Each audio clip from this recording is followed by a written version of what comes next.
Alors ils m'ont envoyé en Chine 2 fois. Shenzhen, c'était un deuxième voyage en fait, où je supervisais de l'animation. Et j'ai pris des notes et j'ai eu l'idée de vouloir faire des histoires, de mélanger ça avec la bande dessinée. Parce qu'en relisant mes notes, je me disais, ah, il y a quand même des trucs assez rigolos là-dessus.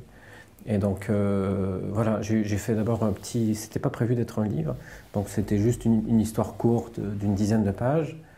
Et ça m'a bien plu, parce que je me dessinais moi-même, je trouvais ça assez intéressant comme façon de raconter une histoire. Et j'en ai fait plusieurs tranches comme ça, et à un moment, les gens ils aimaient beaucoup. Et on s'est dit, bon, on va faire un livre. Je crois que moi, quand j'ai commencé, il n'y en avait pas beaucoup. Et maintenant, je crois qu'on vit vraiment une âge d'or de la BD indépendant, parce que la BD sous forme classique existe depuis déjà un bon moment. Et elle a fait des choses extraordinaires, mais aujourd'hui, ça s'ouvre sur un autre monde.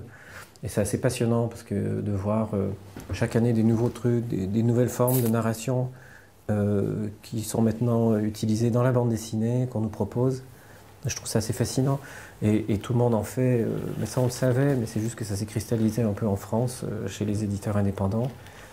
Et il y a 15 ans, il y en avait 2, 3 éditeurs indépendants, maintenant il y en a une trentaine. C'est vraiment une belle période.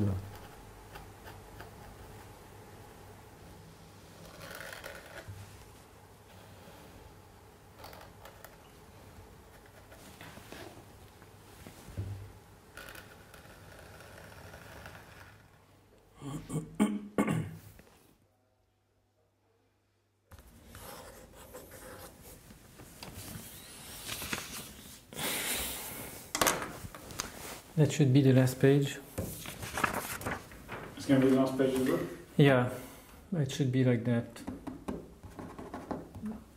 So, I have to do the rest.